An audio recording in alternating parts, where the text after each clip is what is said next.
talagang maulan ng panahon ngayon. Amen? Sa John chapter 4, sa verse 27 hanggang 38, tingnan natin dito, nakausap ni Jesus Christ ang isang babae pong Samaritano. Amen. Sa verse 27 hanggang 38, salitan po tayo, maigsi lang ang verse na ito. Amen. Okay, ako po sa 27, and then sa inyo po sunod ay sabay-sabay na tayo doon sa verse 38. Amen. Sa verse 7, chapter 4 sa John, and upon this came his disciples, and marveled that he talked with the woman. Yet no man said, What seekest thou, or why talkest thou with her? The woman then left her water pot and went her way to the city and said to the men, Come, see a man, which told me all things that ever I did. Is not this the Christ? Then they went out of the city and came to him. In the meanwhile, his disciples prayed him, saying, Master, eat. But he said unto them, I have meat to eat that ye know not of. Therefore said the disciples one to another, Hath any man brought him aught to eat? Jesus said unto them, My meat is to do the will of him that sent me, and finish his work. See not ye, there are yet 4 months, and then cometh harvest. Behold, I say unto you, lift up your eyes, and look on the fields, for they are white already to harvest. And he that reapeth receiveth wages, and another look of the life eternal, that both he that soweth and he that reapeth may rejoice together. Verse 37, and herein is this that saying true, one soweth, another reapeth. Sabay-sabay po tayo. I sent you to reap that whereon ye be sowed, and no labor. Other men labored, and ye are entered into their labors. So let's pray. Mahabaging Ama, hinihiling ko, Ama, pagpalaan niyo po ang pangangaral ng mga salita niyo po. Gamitin mo rin ako, Ama, sa pagpapahayag, nawa, sa pamamagitan po ng Banal na Espiritu, God. Minsan pa, kumatok ka bawat isa sa amin mga puso. Hamunin niyo kami. Magturo ka, maghamon ka, I pray, O God. Kung meron man kami ditong kabigatan, kasalukuyan sa aming buhay, O God, pagaanin mo, pakaaliwin niyo kami. Hinihiling ko, Ama, na patuloy niyo kaming encourage sa mga salita niyo po. At kung meron man isa hindi pa nakakatik ng kaligtasan, I pray, mamutawi nawa sa mga salita ko, ang mga salita. At hinihiling ko, Ama, na ikaw lamang maging sentro, Ama, sa aming pangangaral, mga salita. In Jesus' name we pray. Amen. Maraming salamat po. Maraming salamat po. Now, gusto ko po magturo sa inyo patungkol po sa evangelism. The work of sharing Jesus. The work of sharing Jesus. Dito po ang ating senaryo na binasa na text. Ito po nakausap ng ating Panginoon sa Kristo, isa pong babaeng Samaritan na nakausap niya doon sa balloon na tinatawag na Jacob Wells. Andun po yun sa Samar. Nasa Jerusalem pa doon. Now, kilala po at alam ng Panginoong Kristo yung buhay ng babae.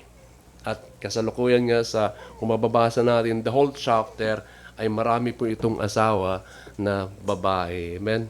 Bagamat, dito po ang controversial, Dito po ang babae, ang mga Samaritan ay hindi pwede makipag-usap sa mga Hudiyo.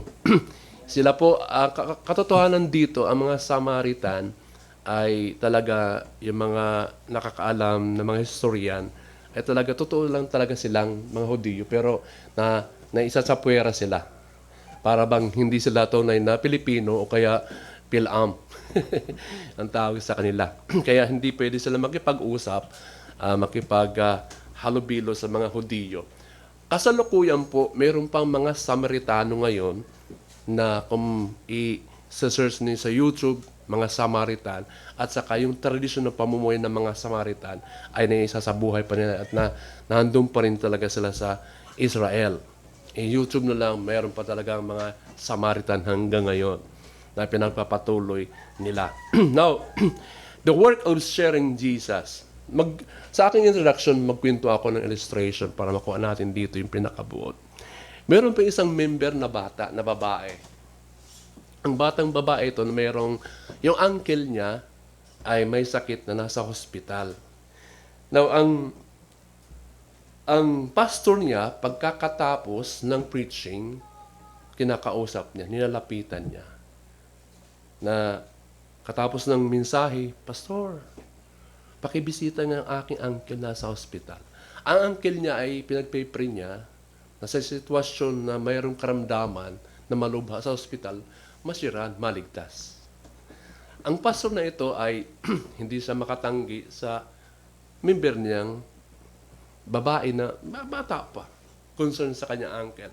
Pagkatapos ng sermon, sabi ng nilapitan niya, Pastor, pakibisit yung aking uncle nasa hospital. Sa una-unang pag-oo ng pastor na ito, binisita niya para makilala doon sa hospital yung uncle niya. Hindi niyo ba alam?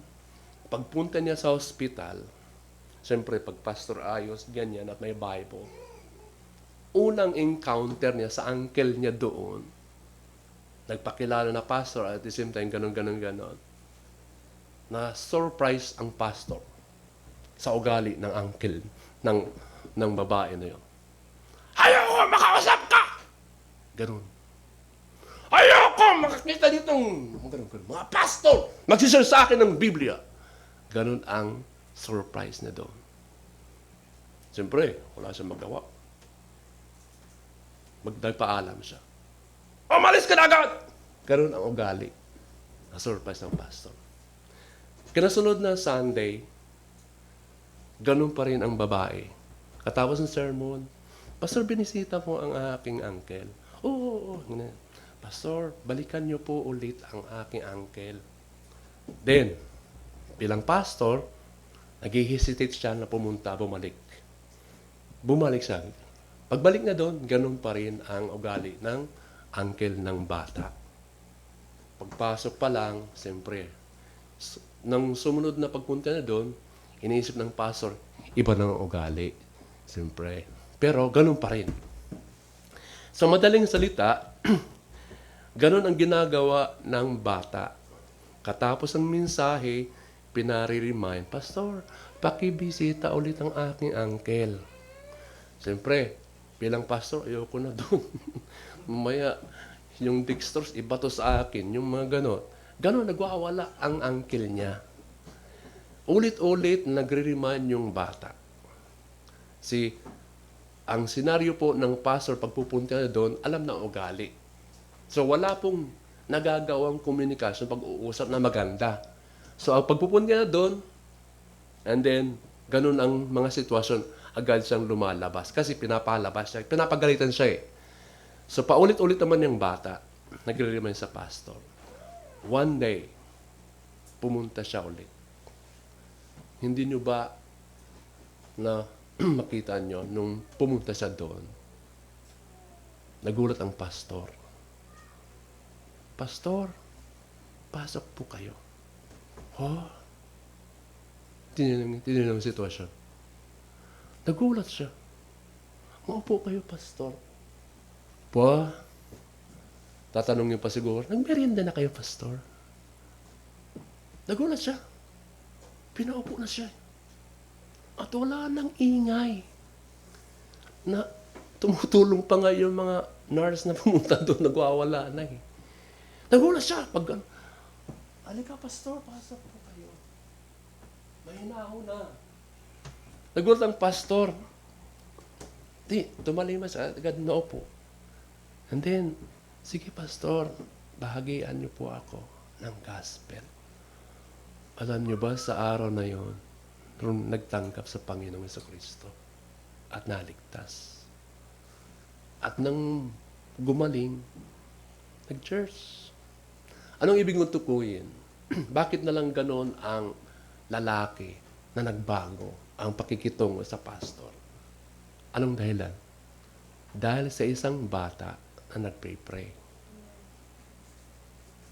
Yun yun. Alam niyo po, ang tinutukoy ko, mahirap mag-soul winning. Amen.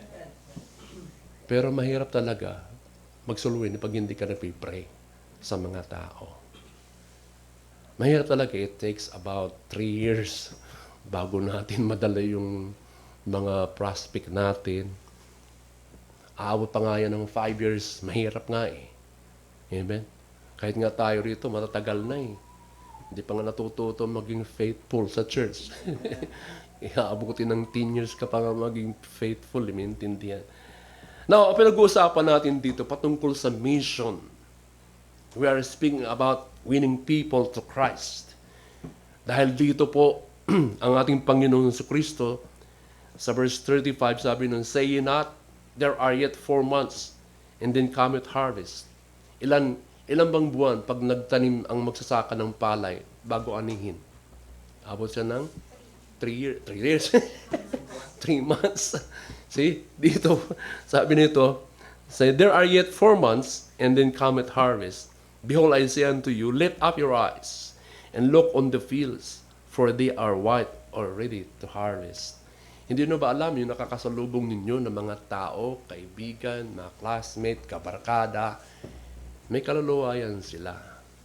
And then, ikaw ang nakakaalam ng salvation pag hindi mo sila nababa. Kasi nakikita mo lang yung fellowship, nililibre ka, hindi ka nanlilibre. May kaluluwa yan sila eh. Pagdating pag namatay, nasa impyerno yan, pag walang kaligtasan. Ipiniliwanag po dito sa ating text, ang kahalagahan po ng soul winning ng ating Panginoong Kristo. Ang pagkakaiba ng mission at evangelism. Evangelism is when we are reaching people who can, na po pwede, will and should come to our church. Now, mission is when we are reaching people who cannot, will not, and should not come to our church. Kasi ang mission, yan ang mga taong kukulitin mo eh. Yan ang mga taong papaaluapin mo yan eh. Yan ang pupuntahan mong soul winning. So, kailangan natin dito magsumikap, mag-pray, and then hayo tayo doon. That is a commission, great commission natin na inatang sa atin ng Panginoong Kristo. Pag tayo po humahayo, inilid natin ang mga tao sa ating Panginoong. Yan po ang evangelism. At pag tayo ay nasa ibang lugar, bayan man, inililid natin isang tao kay Jesucristo. Yan ang missions. Dito po, ang kaso po talaga sa problema ng mga Samaritano, hindi po sila magka-good condition. Alam nyo, napakalakas po ng babae na ito sa Samaritano. Pagkatapos nilang mag-usap ni Jesus Christ sa balon na yun, at dumating na ang mga 12 disciples ni Jesus Christ, saka naman umalis yung babae. Nung pumunta sa lugar ng babae ito, doon sa kanilang lugar, tinan niyo ang soul winning niya. Look! Nakita ko ang Panginoong Kristo. This is the Christ! Di ba? Tinan niyo.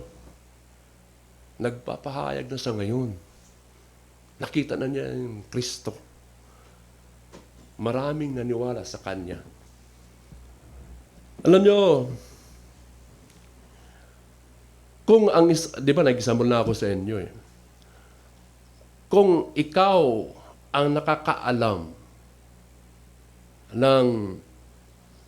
ng gamot patungkol sa cancer, pag hindi mo yan ipinaalam na gamot para sa mga may sakit na cancer, mamamatay yung may sakit na cancer. Na ikaw lang nakakaalam. So tayo nakakaalam ng salvation pag hindi mo pinaalam sa mga kaluluwa po na hindi paligtas, pupunta sila sa impyerno. Now, we are leading people to Christ in faith. Napakahalaga kung anong paniniwala meron ka ngayon.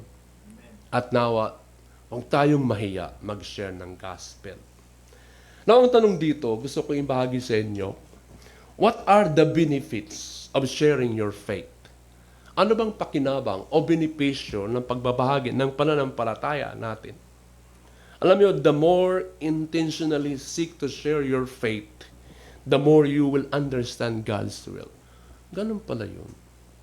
Naiingat ka sa sarili mo pag nagbabahagi ka ng paniniwala mo. At the more nagkakaroon ka ng paghahanap na maibahagi mo ang paniniwala mo, the more naiintindihan mo ang kalooban ng Panginoon. Andiyan ba kayo? Amen. And the more na natututunan mo ang layunin para sa buhay mo. Now, at hindi lang, yung relationship mo sa Panginoon, lumalago ka ngayon. Yan po ang benefits of sharing your faith. Ibahin ko ang tanong. Nakuha niyo ba? What are the blessings naman ngayon of sharing the gospel? Kanina, what are the benefits of sharing your faith? Now, ano ngayon ang mga pagpapala pag tayo nagbabahagi ng mabuting balita? Diyan ba kayo? Amen. Alam mo, pagbabahagi ng gospel, nagdadala ito ng kapayapaan. Hindi lang galak. Hindi lang po, nagpapalawak po ito ng ating mga puso at kaluluwa alang-alang sa ibang tao. Hindi mo kasi, kung hindi ka pa nag-share ng gospel, hindi mo pa talaga maranasan yung kasiyahan, papaano bahagi. At hindi lang po ito po ay nag-i-increase din ng ating mga pananampalataya. Nagpapalakas din ng ating relationship sa Panginoon. Nagpapadami din ng pagkakaintindi, napapalawak yung pagkakaunawa mo sa katotohanan patungkol sa Bible. Yun po ang blessings ng pagbabahagi ng gospel. Gusto kong itanim natin sa kasalukuyan ngayon na ang gawain ito na inuutos ng ating Panginoong sa Kristo, tayo ang tutupad nun. Amen? Now, ayoko na magtagal dahil nangungungo ako. Yung aking sipon, hindi ko maklarado yung aking boses. Amen? Now, number 1, gusto kong ibahagi sa inyo yung kahalagahan po, yung trabaho of sharing the Lord Jesus Christ. Ano ang pwede natin dito makuha o bang pakinabang din? Number 1, it is a sustaining and fulfilling work. Sustaining and fulfilling work. Sa verse 32 and 34.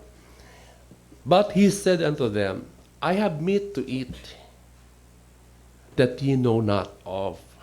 Verse 33. Therefore said the disciples one to another, hath any man brought him to eat or to eat? Sa verse 34, Jesus said unto them, my meat is to do the will of him that sent me and to finish his work. Alam niyo ang Panginoong Kristo, hindi lang siya pumunta dito para magligtas, kundi gumawa, trumabaho sa iniuutos ng God the Father na trabaho para sa Kanya. At hindi lang gawin, kundi tapusin niya yung gawain na yun. Madalas tayo, hanggang start lang tayo. Hindi tayo marunong magtapos. Amen. Meron tayong takbuhin bilang tayo mga mananampalataya. Yung, di ba, that is race na dapat natin takbuhin at tapusin natin doon para magkaroon tayo ng gantimpala.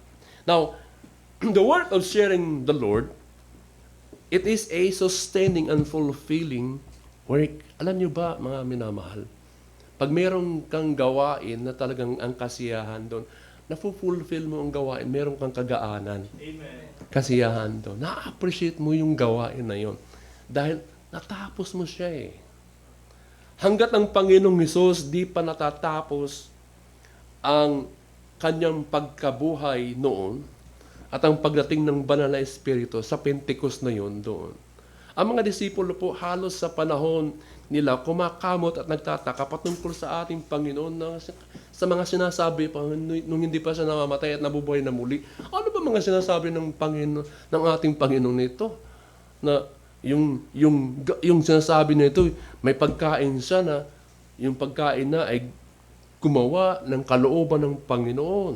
Kaya nagtataka sila. Therefore the disciples said unto him, mayroon bang nagbigay ng pagkain sa kanya? Nakakainin niya? Spiritually speaking, ang sinasabi ng Panginoong Kristo.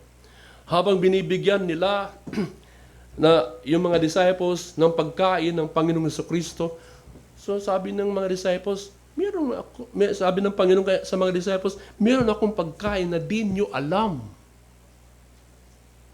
Tataka naman sila eh. Meron bang nagbigay sa kanya ng pagkain? Di ba sabi ng mga disciples? Sinasabi ng Panginoon sa mga disciples at sa atin lahat na ang physical na pagkain, makinig po kayo, ang physical na pagkain, kung meron kayong masasarap na pagkain, ito'y makakabusog lang na sa ating katawan, sa ating tiyan. Siyempre, sasarap ngayon ng mga pagkain. May mga pagkain ngayon, hindi natin alam. Hindi? Lalo na yung mga edad na, ano ba yung kimbap? Ano ba yung mga yummy? Yaw-yaw? Mga terminology na pagkain. Lalo na yung kulawo. Nabibig ko sa yung kulawo. Okay, so, ang physical na pagkain, maaari magdala sa isang tao for a while only. Pansamantala lang yun eh. Maaari mabusog ka dahil siyempre kailangan natin ng pagkain physically. Sa physical, magbibigay yan ng kasiyahan, pero temporary lang yun. Amen. Subalit, ang gumawa sa kalooban ng Panginoon ay higit pa nagbibigay kasiyahan. Sobra-sobra pang katuparan. Higit pa ito na makabuluhan sa buhay natin bilang mananampalataya. Nais ng Diyos na alamin natin, diskubrihin natin yung spiritual na larangan sa buhay. Nais ng Panginoon na madiskubrihan mo yung spiritual na larangan kung saan yung higit na may kasiyahan pa kaysa sa mga material na mga panahon na meron tayo. Sabi ni Pacquiao, wala pong kasiyahan sa material. Tingnan nyo, bilyon pera meron siya. Wala siyang kasiyahan. Siguro sa atin. Sasabihin mo siguro kay Pacquiao, sisinungaling ka Pacquiao, bigay mo nga sa amin yan. Nasusubaybay, napapasok kasi sa YouTube o FB yung mga ginagawa nila eh. Ni Pacquiao eh. Alam niyo po, God created us to be relational. To be in fellowship with the Lord. To be in fellowship with other people, especially mga mananampalataya. Hindi po nilikha si Adam na mag-isa lang. Amen. Amen. Kailangan niya ng isang katulong. Alam nyo, nilikha po tayo na kailangan magkipagbahabahagi. Nilikha ng Diyos sina Adan at Eva to be in fellowship with one another, especially sa Panginoon. Ibig sabihin, meron tayong pagkakaugnay-ugnay sa bawat isa sa atin. Nandito po ang pinaka-basic po na pangailangan within the human soul. To be in relationship. To feel that need in ways. Mahirap mag-isa. Minsan sa mga buhay natin, darating ka na mag-iisa ka. Maglulong ka ng fellowship. Mayroong mga tao na ayaw makapag-fellowship. Yan talaga ang killjoy. Gusto talaga makipag-fellowship. Amen? Ibig sabihin, tingnan nyo, pag nandun kayo sa bahay, anong pinapanood nyo sa television? That is fellowshipping. Anong pinapanood nyo sa television shows? Diba? Hindi naman tayo involved. Nagchichismisan naman tayo. Hindi ka naman nasasangkot sa kapitbahay. Sinichismis mo naman. Amen? Detalyado pa yan sa mga problema ng ibang tao pag nagchismis. Pero yung buhay niya, hindi niya alam. Amen? Pero kailanman, di naman hindi naman nagbibigay ng resolution sa problema ng isang tao o kamag-anak natin, ikinichismis pa. Andiyan ba kayo? Amen. Ngayon, ang technology, alam mo, minsan, may napakinggan ako sa cellphone. Expert siya sa communication. Sabi ng taong ito, pag nakikipag-usap tayo, pag nailabas mo ang cellphone na nakikipag-usap ka, hindi po ma-feel ng kausap mo kung ano talaga ang nadadama. Pag inilabas mo lang ang cellphone, sabi niya, pag nakipag-usap ka ng tao, kailangan itago mo ang cellphone. Tinin niyo ang kaalaman na yun, napakalaga pala. Pag inalabas mo ang cellphone, hinawakan mo, nakipagkwentuhan ka sa kaibigan mo, kahit na sinong tao, hindi po nadadama yung fellowship at saka yung pakikipag-usap. Wala doon yung feelings. Hindi na nadama doon. Dahil ang cellphone technology, naandoon ka nakatingin eh. Pag nahawakan mo. Pag nakipag-usap ka sa tao, kailangan itago, ibulsa mo. Kailangan wala makikita sa bawat isa sa inyo yung cellphone. Ayan ang advice ng tao na yun. Di ba? Pag nalabas ang cellphone, porky naman, di ba? Vivo yan.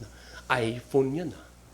Di ba? Naandun yung ating sentro ngayon sa technology. Andiyan ba kayo? Yeah. So wala yung fellowship na andun.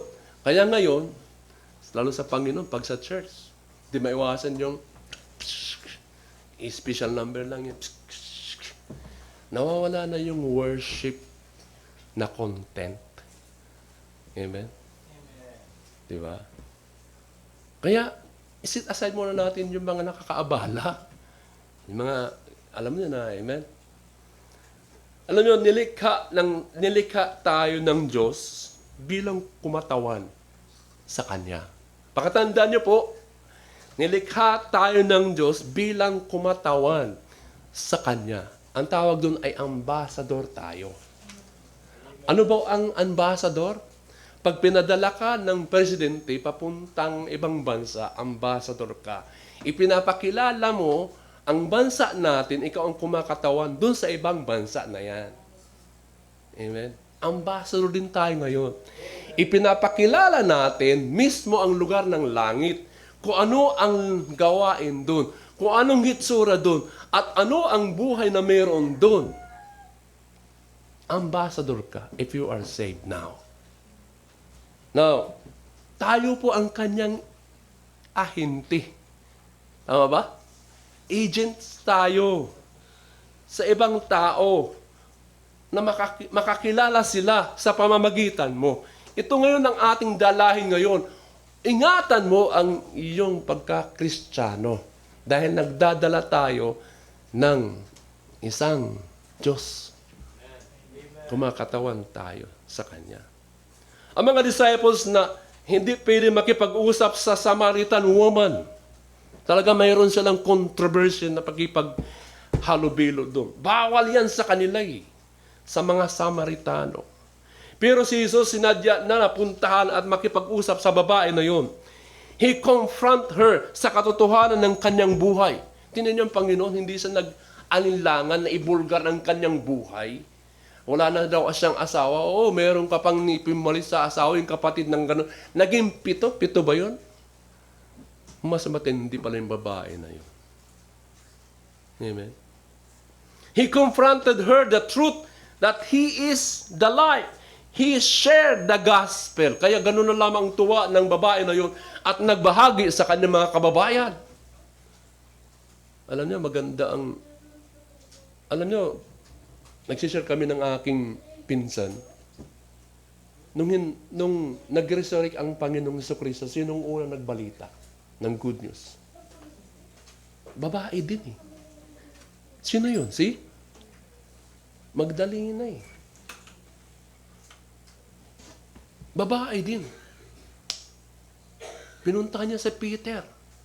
Nagbalita sa mga disciples nung pagkabuhay na muli. Kaya mga babae, matatapang. Kaya marami mga pastor na babae ngayon.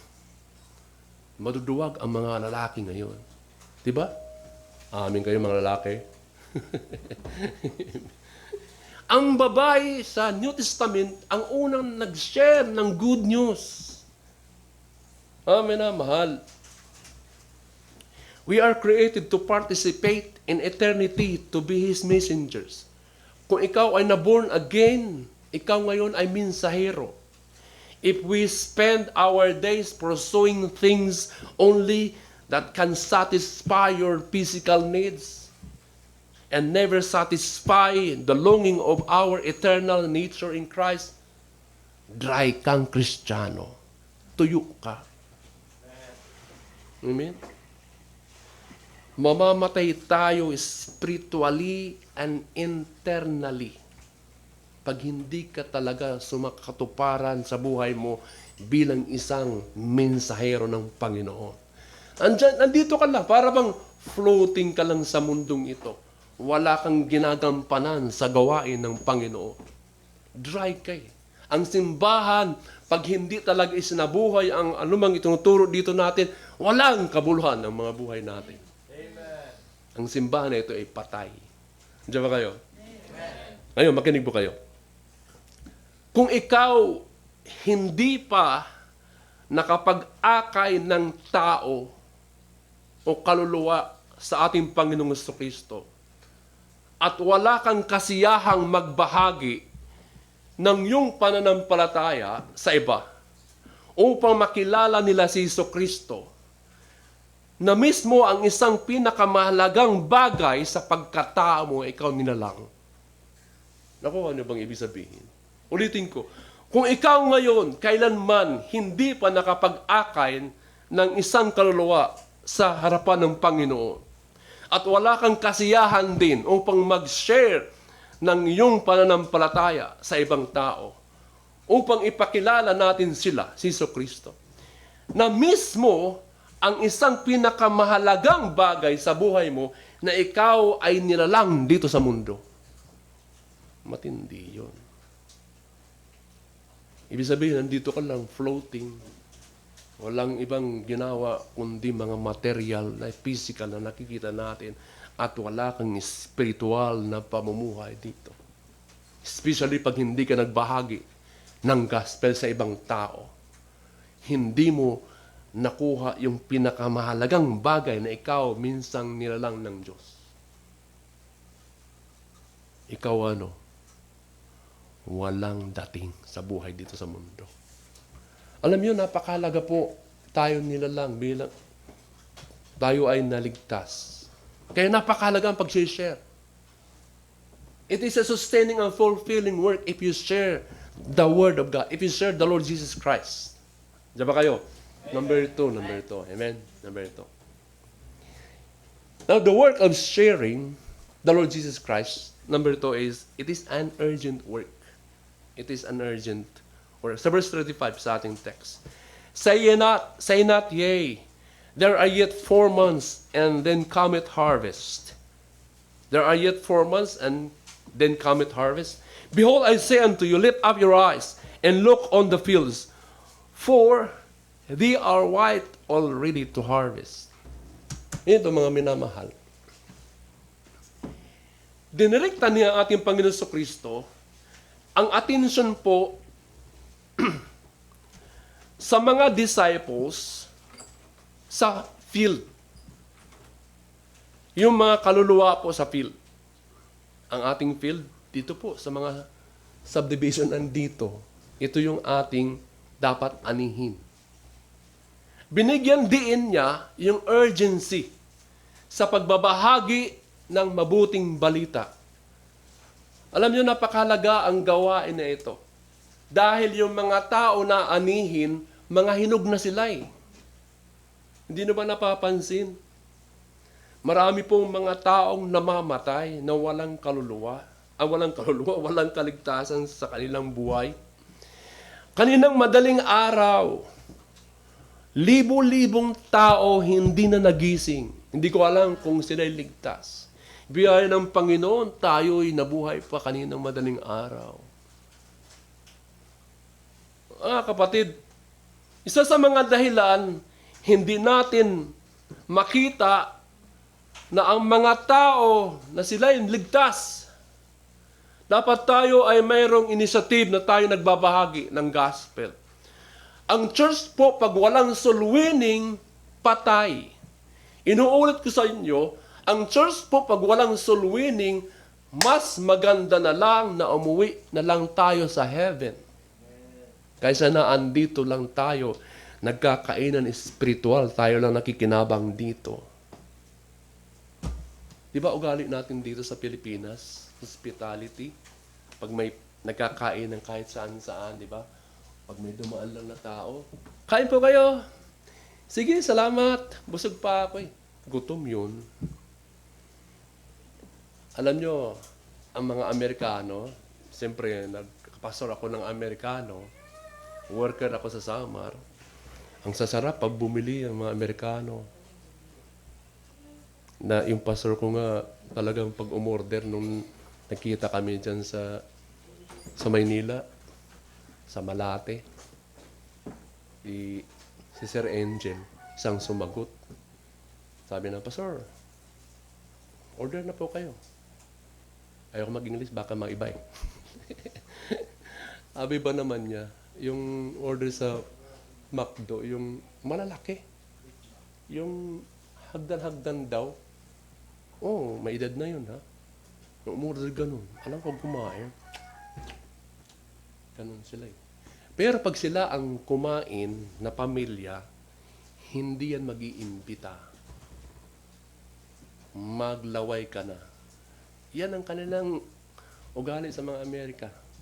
Yung pastor namin, habang worker kami, nagtatrabaho kami doon sa kanilang bahay na inuupahan, ang halian na. Alam mo yung asawa ng pastor namin, Amerikana, meron siyang tinatawag na Fans drink. Fans drink. May naghalo-halo ng soft drinks, Coke, Sprite, gano'n. Yan ang Fans drink. Ang mga tikpon ko, sarap. Diba? Hindi ko alam, putahin na yun. Fans drink yung tawag nila eh. Ito mo na yung Fans drink. Ito na kasi. Coke, Sprite, halo na. Di ko alam kung may juice pa doon o kaya wine. Wala, di siguro doon. Takam na kami. Ang sarap nasa labas nila. Kami doon, sardinas, udong. Hindi na mag-iimbita. Nung katapos na ng pagkain, naglabasan na sila sa bahay nila.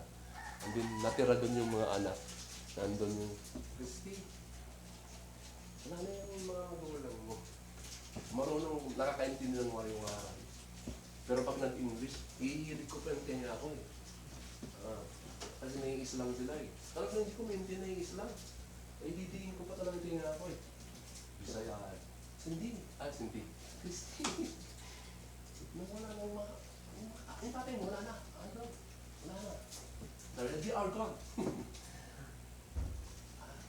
Pasok kami doon sa Christy, kami na to. Yung refrigerator, another naman. Yung jealousy, sinusungkit namin doon sa bintana yung pagkain. Yan yung ugali ng mga hindi kayo imbitahin kahit anong pagkain na meron sila eh. Tayo, iba tayo rito sa Pilipinas. Kaya nga, mga kapatid, pag hindi ka nag-share ng inyong natutunan, especially salvation, tayo po ay may pagkukulang na malaki sa Panginoon. Hindi nyo ba alam, ang sharing ay broad yun, malaki yung malawak ang pagkakaintindi. Sharing, giving din yan. In kind o sa pera man.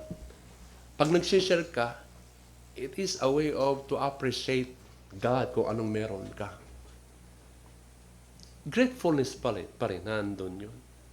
Isa sa mga dahilan na minsan hindi natin makita na wala tayong nababautismohan dito.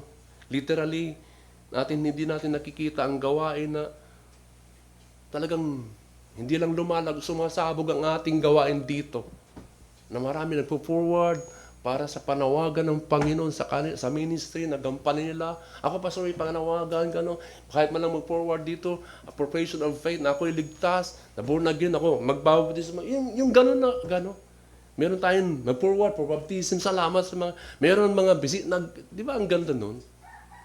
Pag wala tayong nakikita doon, bakit pag wala tayong nakikita doon? Kasi, konti lang ang gumaganap sa gawain ng Panginoon. Amen?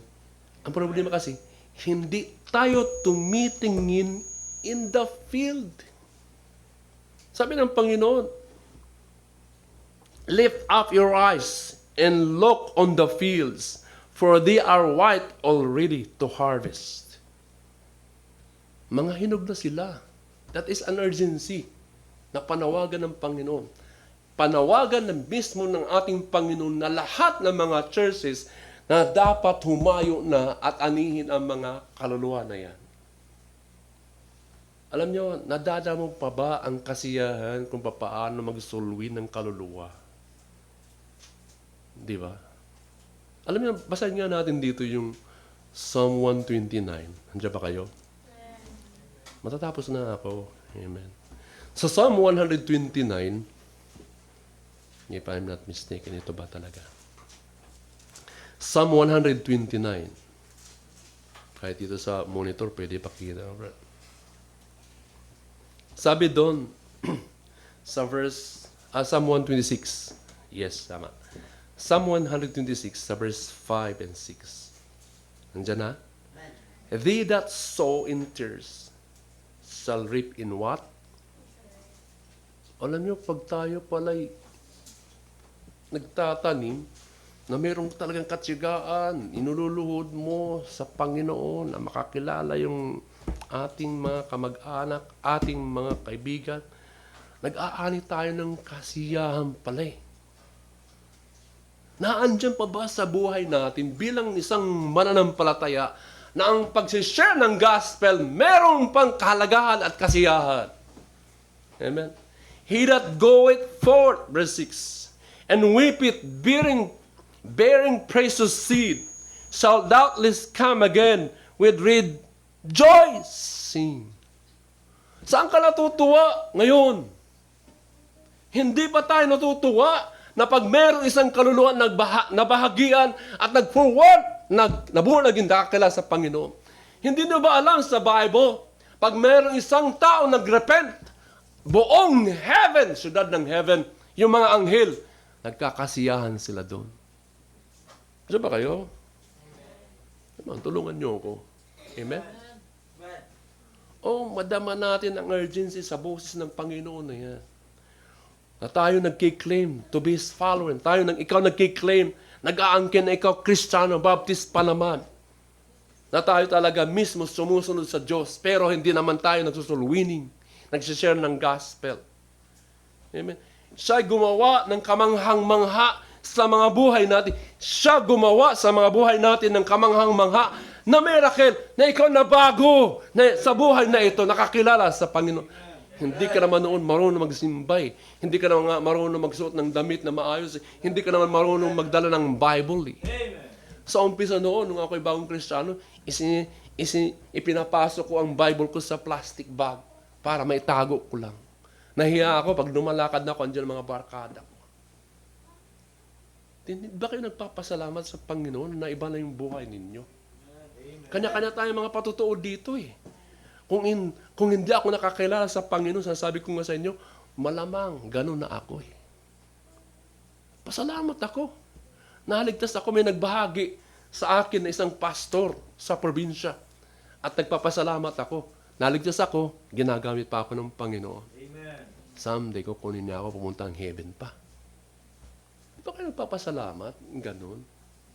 Ang mga tao ay nag-aantay lang yan para sa mga Kristiyano upang sabihin that God loves you. That God loves them. May plano ang mga buhay nila para sa kanila. Kaya mag-share tayo sa kanila. Ikaw, hindi mo naman alam ang mga plano ng buhay mo noon eh. Amen. Kung anong uso ng mundo, susundin mo eh. Kung anong umuso, susundin mo eh. Di ba? Nung umuso ang cellphone, wala ka eh. Nung umuso ang mga damit noon, na mga 501, Levi, naabutan niyo, wala na eh. Levi's, 501 na maong. Ganda yun ang mga ano namin noon eh. Tapos, winawarak-warak ko pa dito. Hindi ko nilalaban ng 2 linggo. Kasi ang Levi's na maong, pag hindi nalalaban, naalibukan, kumikintab siya. Kaya, amoy, Levi's. Tinan nyo, pag naghahara na kami noon, mga lasing na kami, dala-dala namin yung long neck, tuba. Oh, kumanta ka na dyan. Kumanta ka na. I did it my way. Tapos yung nanay, bumukas yung bintana. Ilang bisis kami doon, magpatulog na kayo. Dapat agahan nyo ang pagdating nyo. Magsipag-uli na kamo dahil nangangaturog na kami. Buti hindi pa kami hinahagisan ng orinula eh. Wala kami magawa. Tara, doon tayo sa kabila. Doon. Di ba, kilala mo yon yung dati mong nililigawan? Ganun ang buhay namin eh. Yung marijuana, sinasarag yung mga barkada ko. Sinasarag nila eh, para maging crunchy. Minsan nga nila, ginagano na lang nila eh. Pero hindi ako tumiking kahit anong inang bisis. Si Pastor Dio, taong Maynila siya. Quiapo, batang Quiapo siya doon. Talaga ganun ang buhay niya doon sa Quiapo. Hindi pa niyo napapansin ngayon ang mga buhay natin noon? Amen. Kung hindi ka nakakilala sa Panginoon, ano ka ngayon? Amen? Siguro problema ka ng barangay. Problema ka ng lipunan ngayon. It is not a work one can do alone. Ang gawain na ito, amen. He is calling upon us to join. Hindi po kaya ng isa, kaya join us. Amen. One another in sharing the good news. Panghuli, amen. Tama ba kayo? Amen. Panghuli na, amen. With 1 hour. It is a joyous work to share the gospel. Minsan yung kasiyahan natin na andun po sa pagbago yung cellphone mo, di ba? Talagang pag may cellphone kang bago, di ba? Anong kasiyahan doon? Di ba? Minsan nung lumabas si Dinah sa Isabela, tuwang-tuwa ako. Tatay na ako. Sayang-saya ako doon. Pag mayroong bagong panganak, di ba? Bagong asawa, bagong kasal, and then nanganak, ang tuwa-tuwa ako doon. Wala kami pambayad doon sa Faustino D Hospital sa Isabela. Buti na lang tumawag yung ate ko. Oh, meron akong 10K. Hindi naman ako humingi. Di ba? Ang yabang-yabang pa nga ni Malo sa Masalis. Kaya ko mga anak. Ayoko magpasiis. Nung nandun ha, hinating namin sa Faustino D, sabi ng kanyang pinsan doon, tumakbo ka na, wala doon hanggang sa hangganan. Kinabukasan, wala pa. Hala, tawagin na ako ng doktor, pero maka na dito. Ayun na. Amen. Minsan, yung pangalawa si Kai sa dito lang kami, sa Abilia. Papunta na sa operating room, para kami, nobela eh. Naghahawakan kami. Nakahiga siya, pupunta na sa operating room. Sabi ng nurse, Sir, iwanan na po kayo. Pasok na. Nagagano lang kami namin. Yung mga tate nag-aabang doon, may mga dalang sa pamilya. Hindi nag-aabang na doon. Kung ano yung utos ng mga nurse doon, mga doktor, may mga hawak na diaper. Ang lalaki ng mga diaper. Nakapila kami mga tatay doon. Naranasan mo yun doon sa pamilya? Matutulog ka sa labas. Daanan pa yun ng mga tao doon.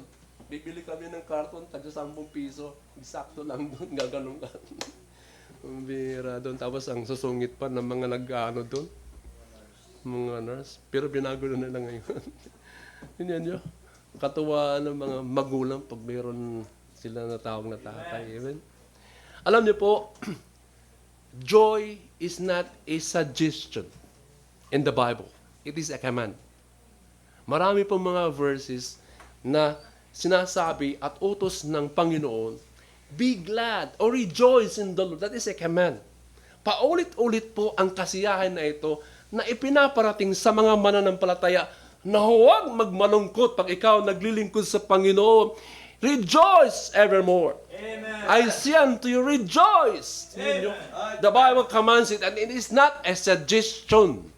Dapat ikaw na born again Christian, dapat ikaw ay masiyahin. Pagdating ng Sunday, dapat na andun ka, masiyahin ka. Amen? Amen. In fact, it is one of the most repeated command in the Bible. Sa verse 36 sa ating text, sabi ng ating Panginoon, and he that reapeth receiveth wages, and gathereth fruit unto life eternal, that both he that soweth and he that reapeth may rejoice together. Alam niyo, minsan tayo mga mananampalataya walang kasiyahan. Amen. Dahil wala tayong nakikitang gawain na ikaw sumasa kapatuparan dyan. Especially sa pagsusulwining. Masaya po pag nasa kalooban ka ng Panginoon. Masaya po pag ikaw gumagawa sa... Amen. Alam mo, ikwento ko na nga sa inyo na merong isang millionaire sa isang simbahan. Pag dumating sa church nila ng maaga, tinatanggal niya yung necktie, millionaire ha, and din kuha siya ng mop. Linis ng pulpito, linis ng mga upuan, ang lawak dyan. Kung ikaw ba'y millionaire, maglilinis lang sa church, siguro mahihiya ka. Pag ako millionaire, siguro kayo utusan ko na lang, kayo na maglinis. Libre lahat. Pero yung millionaire na yan, tanggal niya yung coat, Americana, and the necktie, and then mop siya doon. Tayo wala nang ganon. Sa kasalukuyan ngayon, ang paglilingkod ng Panginoon, boring. Amen? Andiyan ba kayo? Amen. Dapat tayo mga mananampalataya, hindi man tayo rito Pentecostal na come on, everybody, sing it! Naandun pa rin yung paglilingkod na may kasiyahan ka. Andiyan ba? There are many things which bring joy into our lives. Kaya nga minsan pag mayroon kang bagong sasakyan, masaya ka eh. Amen? Pag may pera kang marami, siguro ang ngiti mo abot tenga. Pero may kasiyahan na wala doon sa material. Na minsan hindi natin nakadadama doon. Na nasa kalooban ka ng Panginoon, masaya ka eh. Amen. Natutupad mo yung mga gusto ng Panginoon. Alam mo, when God created man and woman, ang intensyon ng Diyos para sa kanila, yung babae at lalaki, wala pong ibang dahilan, kundi malaman lang at maunawa nila kung anong galak merong pakikibahagi sa Panginoon. Amen. Yun lang ang purpose ng Panginoon, bakit nilikha si Adan at Eva, to be fellowship with the Lord Jesus mismo. Amen. At magkaroon sila ng kagalakan doon.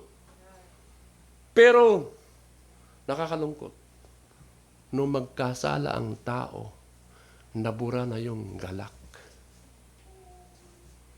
Magkasala si Adan at Eva. Ito tayo ngayon, naapektuhan tayo eh. Amen. Yung fellowship natin sa Diyos nawala na eh. Kaya pilit ng Panginoon, maibalik tayo doon sa kagalakan na maka-fellowship ang Panginoon. At isang paraan upang madama mo, maranasan mo ang kagalakan is to share His Word sa mga ibang tao. Kaya nung nilikha si Adan, perfect pa doon yung joy eh. At hindi ito maibabalik lang ng kabilisan. Maibabalik lang kagalakan ito pag ikaw na born na ginaligtas at gumagawa ka sa kalooban ng Panginoon. Meron doon joy. Na ibabalik ang joy doon. Amen? Minsan, ang pangalan niya joy, pero hindi naman masaya. Amen. Now, ang Christian life ay ang pinakatangi-tangi po at naiiba na mayroong galak dapat ang Christian life. Lalo na pag nasa gawain ka niya. Lalo na pag nasa kalooban ka ng Diyos. Amen? Kaya, it is a joyous work pag naandyan ka sa gawain ng Panginoon. Kaya, sige lang. Tuloy lang tayo sa gawain ng Panginoon kahit anong sitwasyon ng mga buhay natin. Amen? Pag na-offend ka, pag mayroon kang kabigatan ng mga bagyo sa problema, naisipin mo na andun lang ang joy na yon. Di ba sabi ni James? Di ba? Ano sabi ni James? Count it all joy when you fall into diverse temptations. Pag mayroon mang maraming mga pighati sa buhay, mga pagsubok na yan, ibilang mo lang na kagalakan yan. Count it all joy. Amen? Nawa, maunawaan natin, ito yung ating buhay talaga bilang isang mananampalataya. Wala tayong choice kundi sa katuparan ang kalooban ng Panginoon. Ang tanong ko ngayon sa inyong lahat, naisa sa katuparan nyo ba ang kalooban ng Panginoon? Kung nasa sa katuparan mo yan, dapat mayroong galak ka. At hindi ka talaga liliban. Hindi ka magbabackslide. Tayo lahat tumayo, tayo manalangin. O Diyos na kapangyarihan, salamat po sa paalala niyo sa amin. Sa pagkakataon ito. Marami pong mga mananampalataya